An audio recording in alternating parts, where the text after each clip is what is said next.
Okay, so right now I am recording the session. Okay, welcome everybody. Um, Let me start sharing my slides.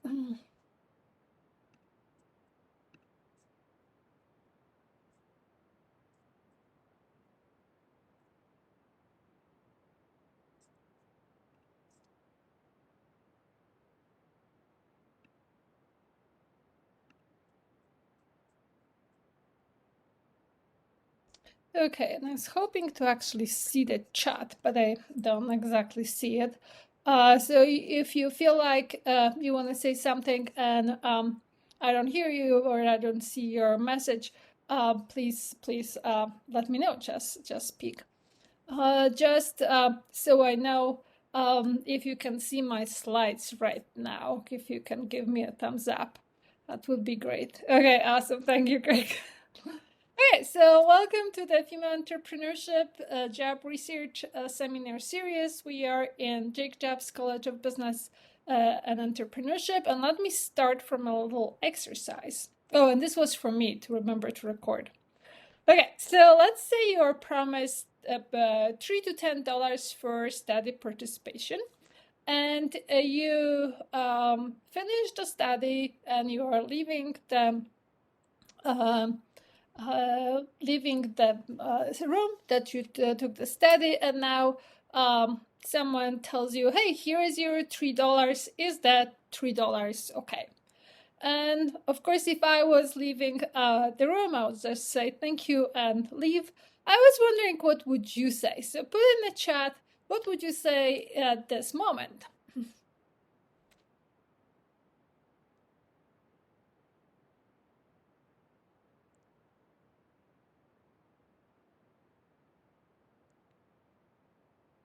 Okay, I don't see exactly answers, but well, okay, yes, Brooke said yes. Well, it turns now out that that was a study, and it turned out that men requests for more money exceeded the woman's request by 9 to 1. Big number, and again, this is just the beginning of our Female Entrepreneurship Job Research Seminar Series, and we are streaming from beautiful Bozeman, Montana. And the goals of this seminars is to see what we know on the subject, see what we can research in the future, maybe talk a little about data available and the methods people use. Okay, and our last, a week ago, we talked more about female entrepreneurship and external financing, and I've prepared this little infographic. So if you missed it and you still want to receive it, you can either email me or you can put your email in the chat, and I will send it after the seminar. But today our topic is Women Don't Ask. So the agenda that I planned for today is first to think about, why do we care about this? Then, is it true? What do we know about this? Then a little background of why could this be true? And then the most important, what can we do about it? And also future questions, future research questions that we can ask. I want to finish with any questions you may have and a discussion. But feel free to interrupt me and say away the question, and because I don't exactly looking at the chat, so please feel free to just stop me, and if you have something to say or add or a question. Okay, so the first thing is motivation. Why do we care? Well, I think it's let's put it in the chat again. If you don't ask, the answer is always. Okay, great. Thanks so much. The answer is, of course, no. So yes, it is a problem. And a week ago, I shared this startup capital chart when we've looked at female-owned startup capital and compared to male-owned and equally owned startups, and we see that 65% of female-owned startups start with less than $5,000 compared to 47% with male-owned. So yes, it is important because we know that ventures which receive external capital achieve higher sales and higher employment growth. And we also know that the lack of financial capital is a major deterrent for women-owned business. We also know that female entrepreneurship is rising. We know its relevance to the economy. So it's really, really important to look at the factors that female entrepreneurs might face when participating in financial markets. Okay, so here are the hurdles faced by female entrepreneurs. And again, we talked about those a week ago. And we know that women start with less capital. We know that they start ventures in less profitable industries, with less human capital, less social capital. Some studies show lower financial knowledge, lower business acumen, lower growth aspirations. So women prefer to keep their companies small. They didn't talk about this, but there are issues with work-family balance, risk aversion. We actually seen last week that yes, there is discrimination in financial markets, and women were shown to have less funding connections. Now, having said though, I want to focus on one more thing, that all of those things exist, but women were also shown, and we'll see the details about this, to ask less often for financial capital to finance their companies. And I want to point two different questions here. One is, why do women not apply for financing? And one answer is simple, because they simply don't need it. And this is the question I don't want to focus on today. Because yes, we've seen, I just showed you in the previous slide, all of those differences between those two, between the female-owned and male-owned ventures. And because of all of those things, women simply may not need as much money.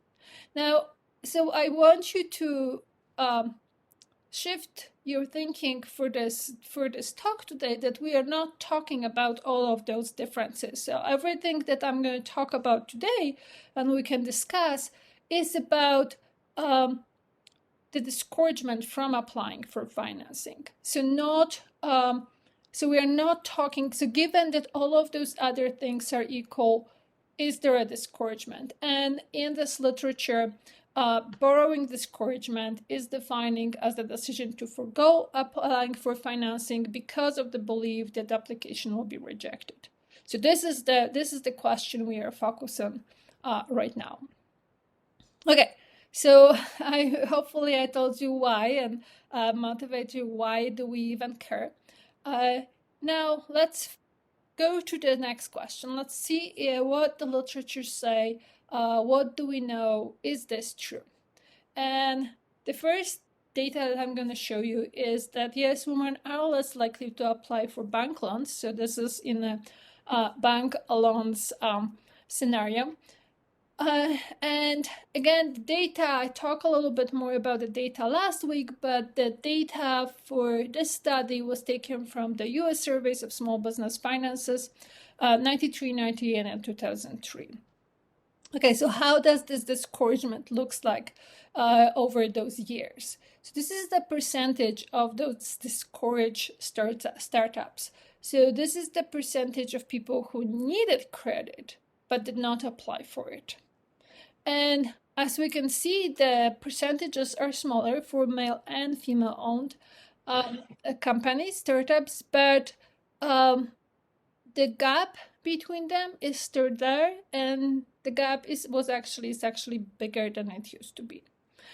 And actually, just looking at the survey, the U.S. survey of small business finances, it has a lot of questions that can help us study those issues, because it asks about applying for finance. It also asks on the other side, the banks, why did they reject them? Okay, so switching a little bit to a different literature, we also see that men ask for things they want and initiate negotiations up to 4 times more often than women. Again, big numbers here. Another cool study was from the Harvard Business Review. They've looked at the recent MBA graduates, and they found that 57% of men, but graduating seniors MBAs, and only 7% of women negotiated the initial salary offer. So really, really big differences here. They also pointed out that if women actually ask, they didn't ask for enough, so for less amount. There is a literature that shows that yes, women are less likely to ask for promotion and for more salary. Now, interesting study. And now we're going to actually more details here, which I think are very, very exciting and actually show some promise of what can we do. And we're going to talk about what to do later. But I really, really like those different scenarios that we've seen.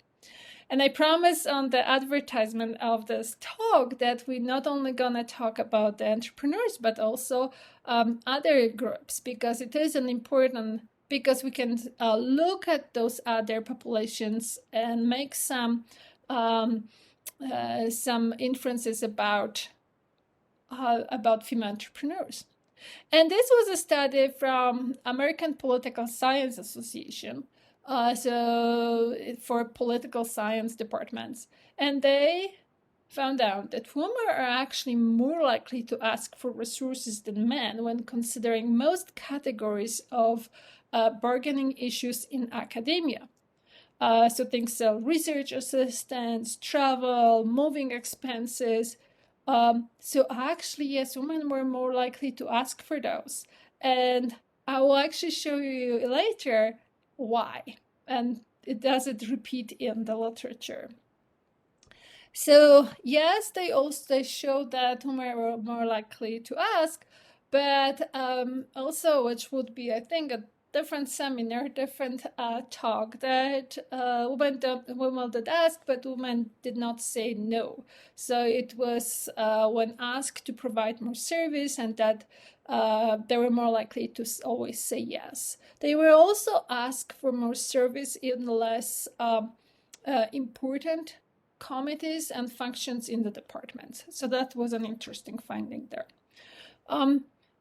Now again, some kind of a different scenario. So what I'm showing now, it kind of looks like it's from different places, but that's intentional, because what we want to see is that true everywhere that women don't ask.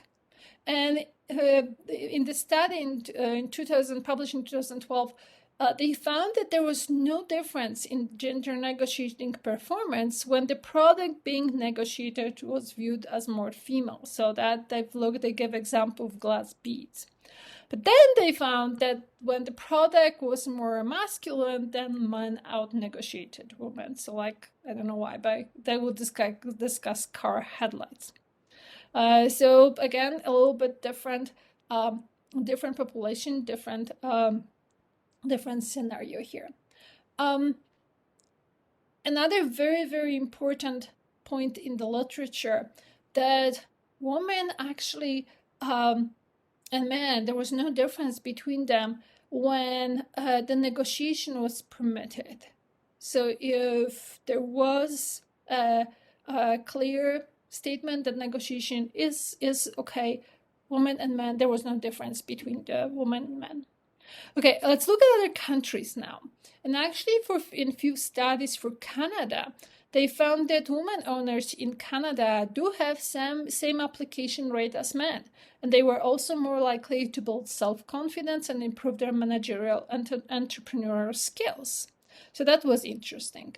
Moving to Australia, they also found that males and females ask equally often for promotions and higher salary.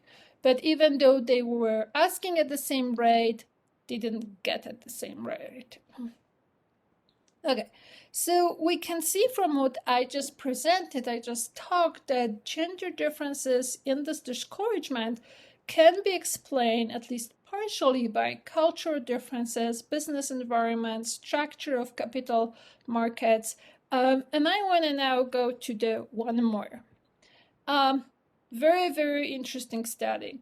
And that was recently published in JBV's, one of the top journals in entrepreneurship in 2021.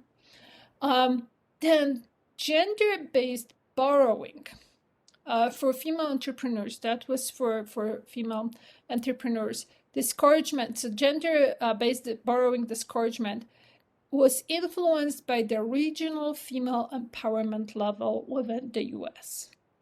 So what they found, very, very, very interesting result, is that gender-based borrowing was different in regions with higher social and economic autonomy, reproductive rights, and political participation. And by those first two, by the social economic autonomy, they've looked at, for example, women's educational levels, engagement in professional occupation, more businesses owned by women, actually women with health insurance, a bigger number of women with health insurance, and women living above poverty, which very nicely explain what we've seen in academia, that women with higher educational level may have more problem asking. So this is a very, very interesting study, because those things actually affected the lending behavior for the entrepreneurs, for women entrepreneurs. So here we can add to this conclusion that it also depends on the empowerment level, which is, I think, very interesting finding. Okay, so is it true? Okay, we said yes, but it really depends on the population we study and on the environment that startups are in. So, so that is, I think, a very big conclusion, because we can do something about it. If we see that in certain environment and in certain situations, women actually ask at the same rate as men, then we can probably do something about it. Okay, any questions right now before I go to some background on this and maybe going into deeper why do we see it? Various questions or comments?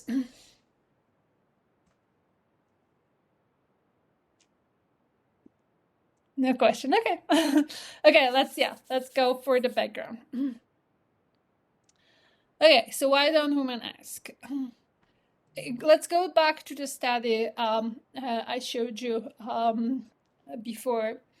And these are the reasons for the discouragement from applying for a loan. And again, top reasons, this is, you can see at the bottom, it's 83-85% of total reasons. For male-owned and female-owned businesses. And again, if you missed it, female-owned and male-owned means 51% or more ownership. So as you can see, those reasons they are not that much different. Actually, the top reason is the same for female-owned and male-owned businesses for why they don't apply for a loan.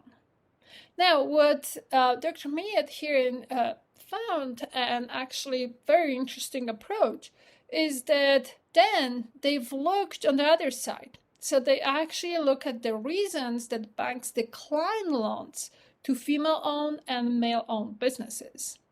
And for female-owned businesses, what they found is that that really depends on the type of the loan, their new or renewal line of credit.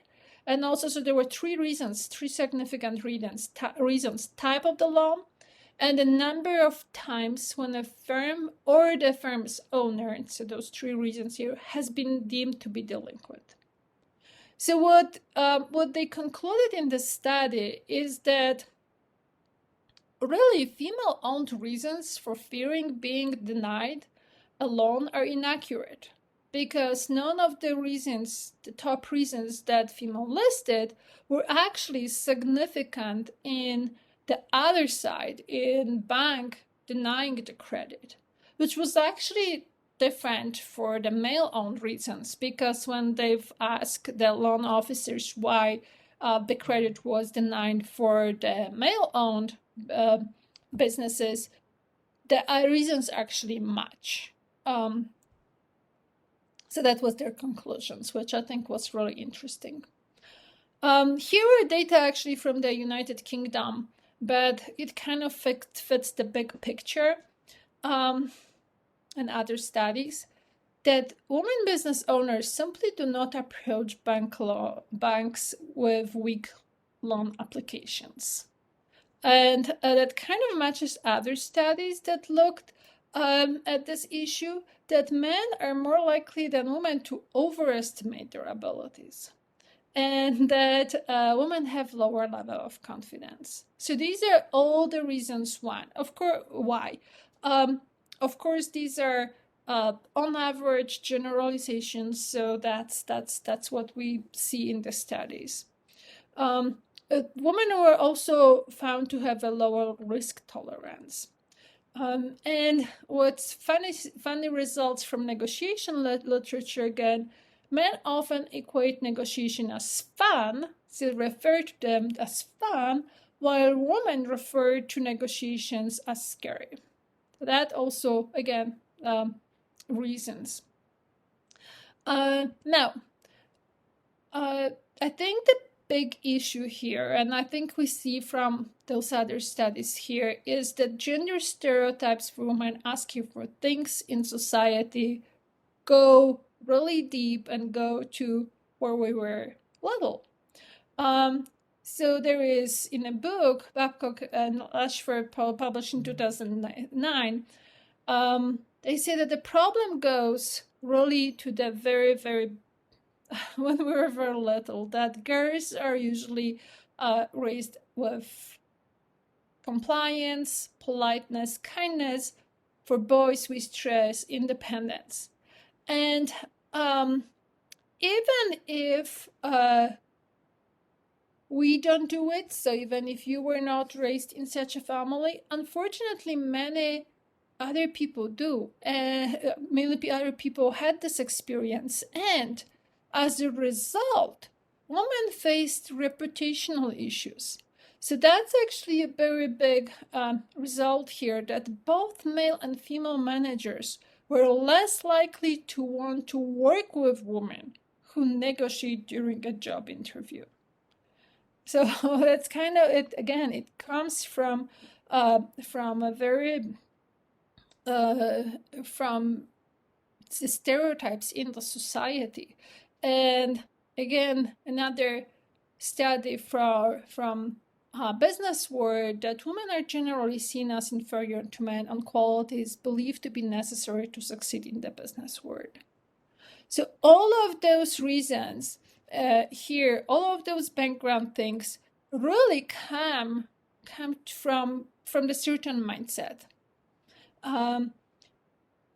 That's why I've looked more into not only into the entrepreneurship literature, but also other literature.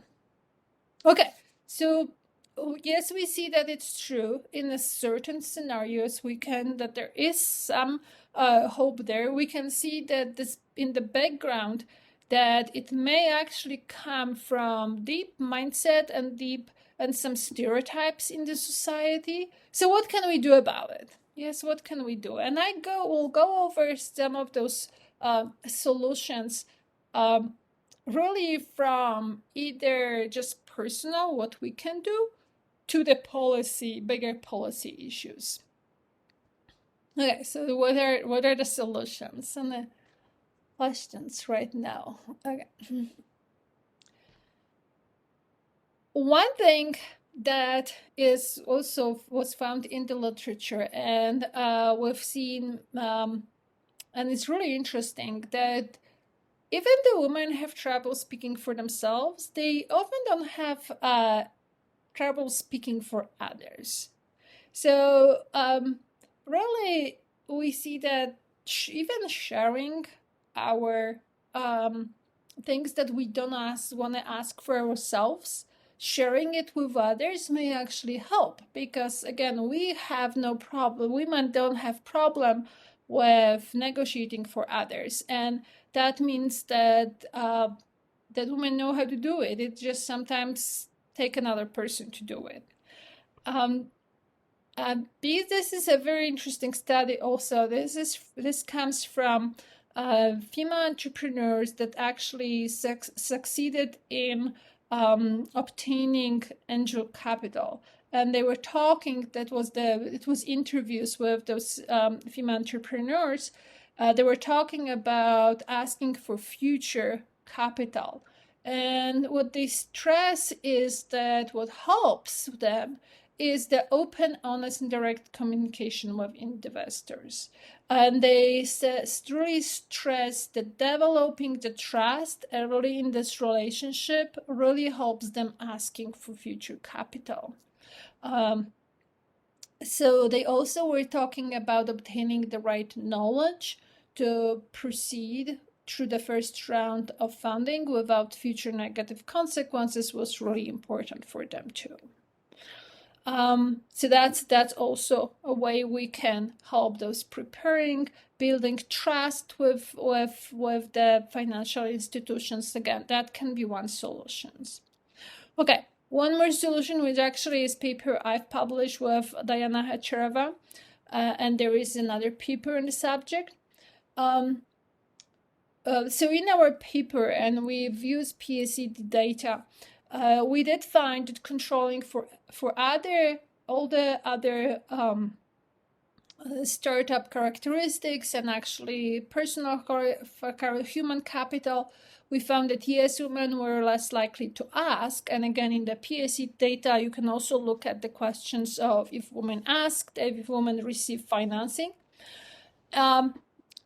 But what we also found, which was very exciting, that if female entrepreneurs surrounding themselves with startup helpers, they were more likely to ask. And here is the graph actually from our study, and just to look at those smaller numbers, like from 0 to 10.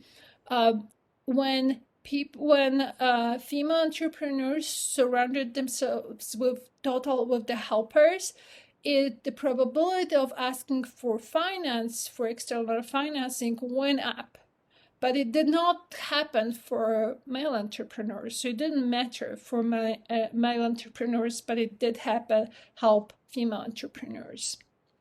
Okay, so another way we can help, or female entrepreneurs can overcome this discouragement to ask for finance.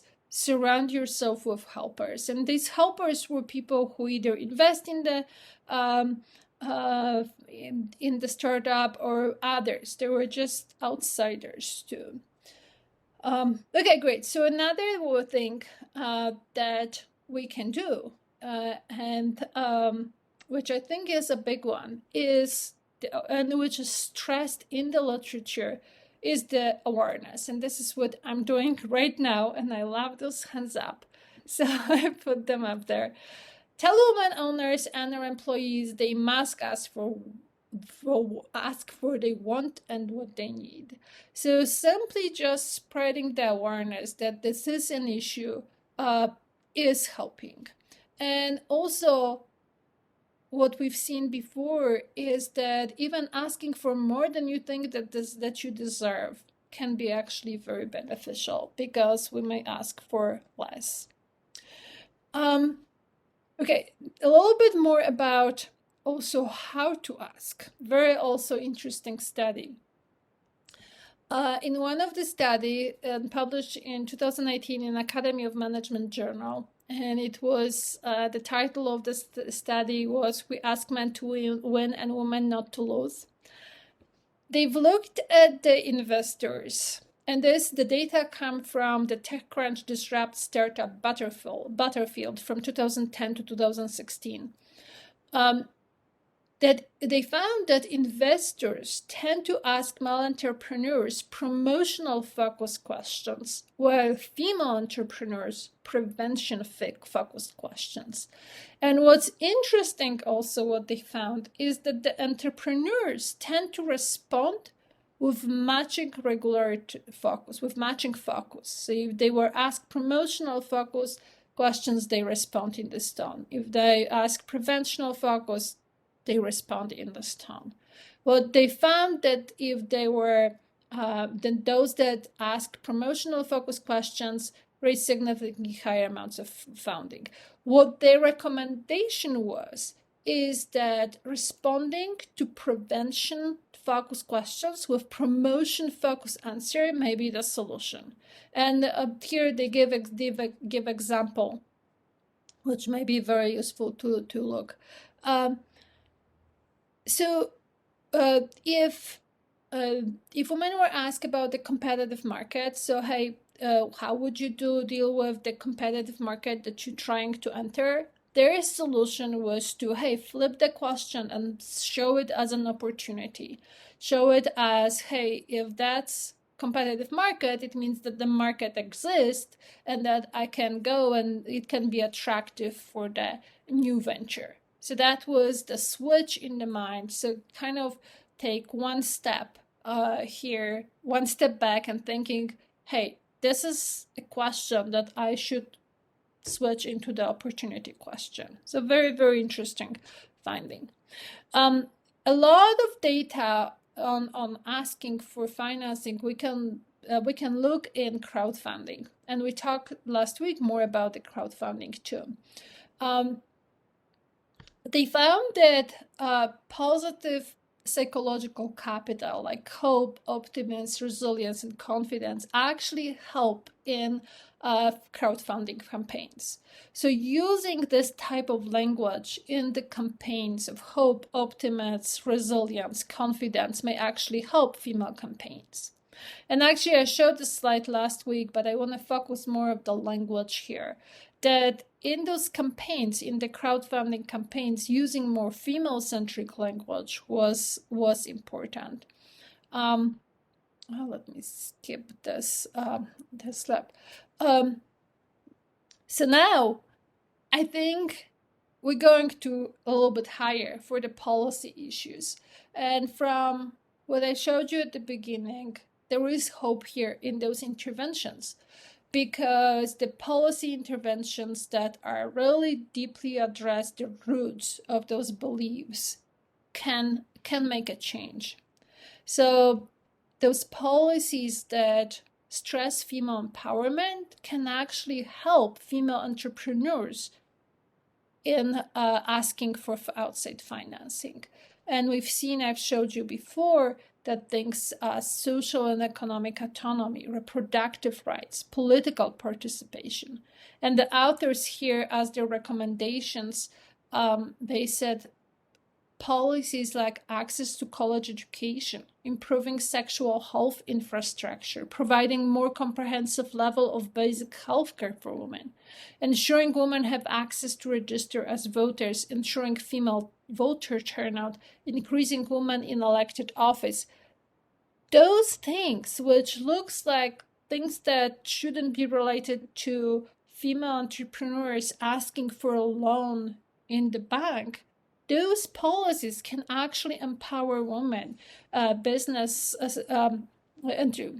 startup female entrepreneurs to ask for the loan from a bank. So actually, I think big results.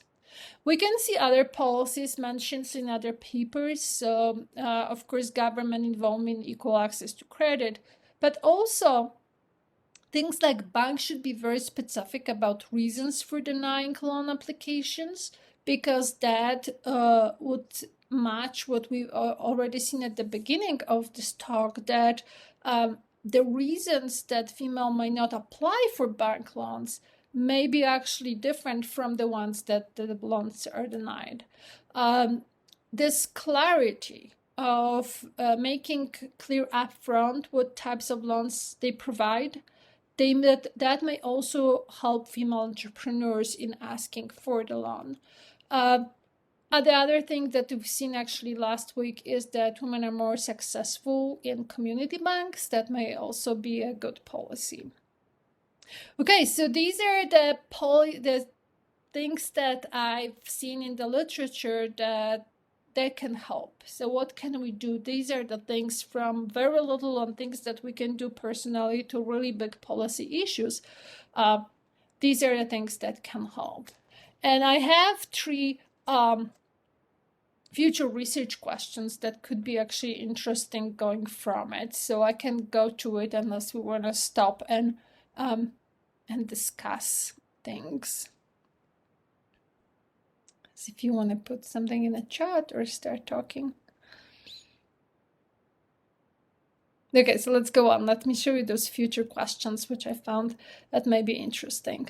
So what next? So we've seen all those hurdles that women entrepreneurs face. And the first two things here I have that less profitable industries and lower growth aspirations.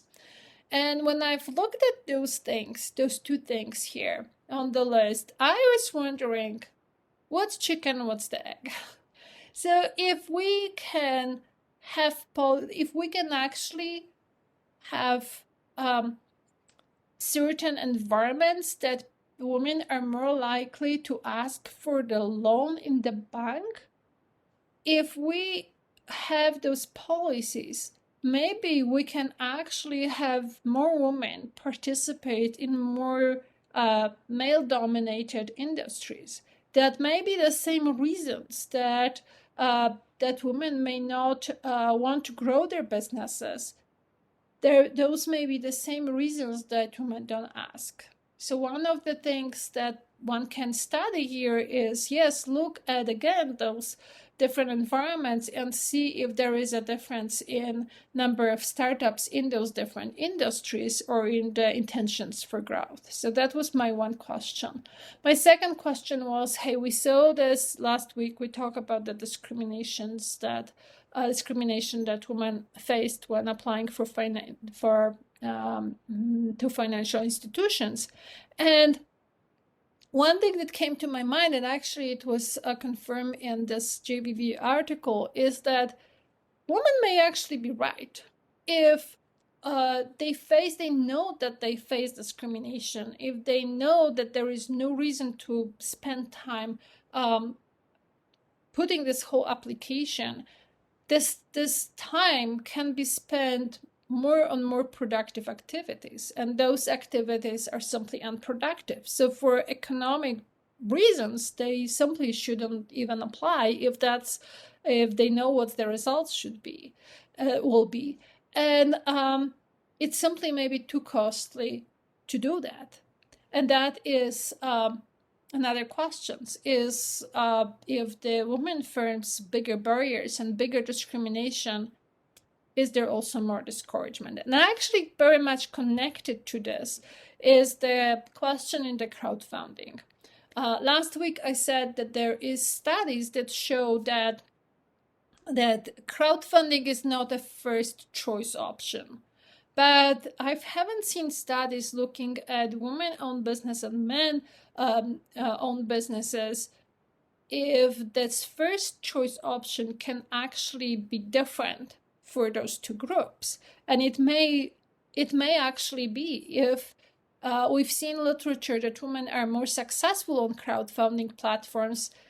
And now the reason actually may be that better quality startups, women startups, go to those crowdfunding places because they face better chances to succeed, as we've seen on the question number 2. It may not be simply economically good for the startup to spend time on putting the bank loan applications, but if they have more success on crowdfunding platforms, how about going there as a first choice? Okay, I think that's what I have to say, and I would open now for the questions, and I'm gonna stop sharing my slide so I can see you guys.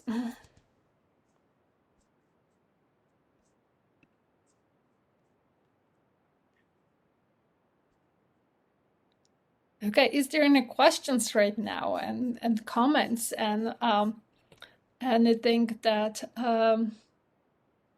that comes to mind? Go ahead, Brooke. Agnieszka, that was really interesting. And I had a question that you were mainly talking about bank loans. Is there much research on venture capital? And I would assume the same biases or whatever are in effect, but do you know of any studies that look at women-owned or women-run venture capitalists and how they invest in women-owned businesses? So yes, there is literature of how they invest, and I think I had some links last week, and I've actually seen more. So yes, but we don't really have data on the discouragement. We only see those that apply. Yes, and we only see the other side of who receives and who supports, but we don't really. I have not seen. Well, no. In the data I analyzed, the venture capital was included. So the question was if they apply for venture capital too, but the percentage of startups that actually apply, those literally small ones for venture capital, is so small. So I think finding data may be a little bit harder. So in those survey, the big survey data, we have questions about bank loans. We don't have about venture capital.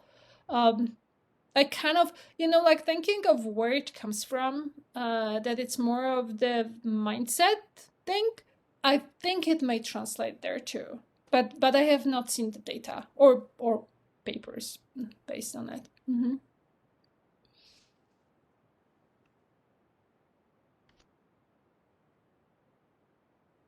Hi, thank you for the talk. I was wondering how you define helpers when you were talking about that recently. Is that like, can you just talk about what kind of people those are? Yeah, the question was simply, is there anybody else helping you in the venture? And how many people?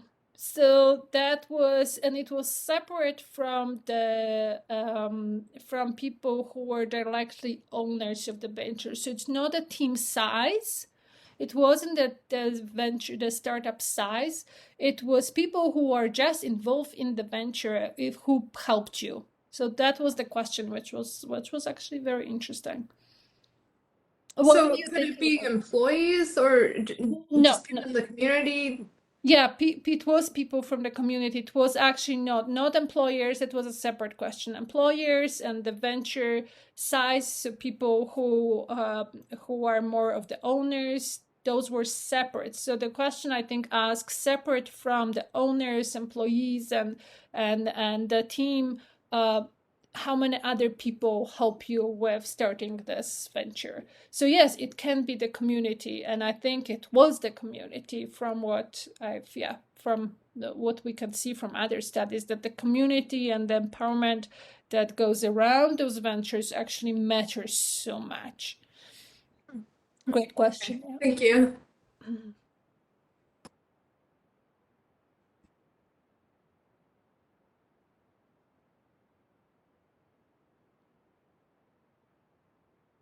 Any other thoughts about this? Any other